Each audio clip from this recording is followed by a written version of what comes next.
সাকিব খান ছাড়া এটা আমরা চিন্তাই করা যায় না। যে রেসপন্স পেয়েছি আমরা, এখন তাকে খুব সিলেক্টিভ মুভি করতে হবে। শুধু সিনেপ্লেক্স কেন, সারা বাংলাদেশের টোটাল ইন্ডাস্ট্রি সাকিব খানের উপর ডিপেন্ড আছে। এটা অস্বীকার করার কোনো উপায় নেই। সাকিব খান ছাড়া এটা আমরা চিন্তাই করা যায় না।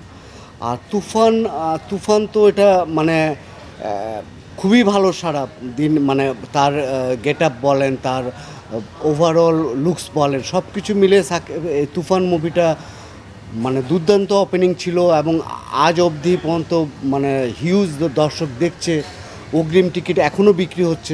সব কিছু মিলে সাকিব খানের মানে একটা দর্শক তৈরি হয়ে গেছে সিনেপ্লেক্সে, যেটা আগে কম ছিল, বাট কয়েক বছর যাবৎ আমরা লক্ষ্য করছি সাকিব খানের একটা দর্শক হয়েছে। এটা খুবই ভালো মানে যে সিনেপ্লেক্স একটা দর্শক তৈরি করেছে সাকিব খানের। সো পাশাপাশি এবং আমরা আশা করব আগামীতে দরদ মুভিটা আসছে সাকিব খানের, একটা হিউজ দর্শক পাবো সেই মুভিতেও। তো ইনশাল্লাহ ভালো কিছু হবে আশা করি। যে রেসপন্স পেয়েছি আমরা, এখন তাকে খুব সিলেক্টিভ মুভি করতে হবে, খুব মানে ভালো কোয়ালিটি মুভি, ভালো ধরনের মুভি তাকে উপহার দিতে হবে, কারণ দর্শকদের এক্সপেকটেশন এখন অনেক উপরে সাকিব খানের প্রতি। সো সাকিব খান এটা মেনটেন করেই চলতে হবে। এখন কোনোভাবে সাকিব খানকে নিচে নেমে বা আজে বাজে ছবি করা যাবে না, এখন উপরের দিকে চিন্তা করতে হবে এবং আরও ইন্টারন্যাশনালি 40% বেশি গ্লো, বিশ্বের 1 নম্বর গ্লো ক্রিম, নতুন গ্লো এন্ড লাভলি। আরও কীভাবে নিজেকে আপগ্রেড করা যায় সেভাবেই চিন্তা করে এগিয়ে যাবে বলে আমি মনে করি।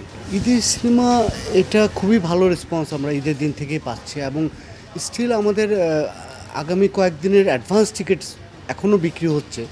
তো এটার কিন্তু সারা মানে দর্শক কোনোভাবে কমছে না, এখনও দর্শকের প্রচুর চাহিদা আছে তুফান নিয়ে। সো আর তার পরবর্তী আমাদের হাতে তেমন কোনো মুভি নেই, তবে শুনেছি আমি জঙ্গলি মুভি রিলিজ দিবে, দরদ মুভি রিলিজ দিবে।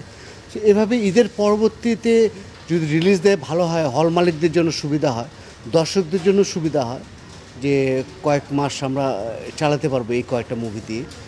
তো স্টিল তুফান দর্শক দেখছে, তুফান মনে হয় এই মাসটা জুড়ে থাকবে এবং শো কোনোভাবেই কমছে না, এখনও 50টার প্রায় কাছাকাছি শো আছে। তো দর্শক এখনও তুফানের প্রচুর সাড়া পাচ্ছি দর্শকের। আর তুফানের পরে অন্যান্য মুভি আসলে এটা ভালো, শুধু ঈদ কেন্দ্রিক মুভি হওয়া উচিত না। ঈদের পরবর্তীতে অনেক সময় থাকে, অনেক ফেস্টিভ্যাল থাকে। তো আমার মনে হয় এগুলো মুভি যদি ঈদের পরবর্তীতে রিলিজ দেয়, দর্শক আমার মনে হয় এখন হলমুখী, সো দর্শক সাড়া পাবো আমরা আশা করি। আমাদের কাজ চলছে উত্তরাটা, পাশাপাশি আমাদের বগুড়া প্রজেক্টের কাজ চলছে প্রায় শেষের দিকে, তারপর নারায়ণগঞ্জে আছে অন্যান্য প্রজেক্টে। এই বছরে আমরা আরও 10টা থেকে 12টা স্ক্রিন আমরা উদ্বোধন করতে পারবো বলে আশা করি। তো সবগুলো প্রজেক্টের আমাদের কাজ চলছে। ইনশাল্লাহ আমরা 100টা স্ক্রিন করার যে আমাদের মানে কমিটমেন্ট, ওইভাবে আমরা পর্যায়ক্রমে 100টা স্ক্রিন করবো ইনশাল্লাহ আগামী কয়েক বছরের মধ্যে। আমাদের চেয়ারম্যান স্যারও এই কথাটা বলেছে। তো আমরা ওভাবেই কাজ করে যাচ্ছি। ইনশাল্লাহ এই বছরে আমরা 10টা থেকে 12টা স্ক্রিন আমরা করতে পারবো আশা করি।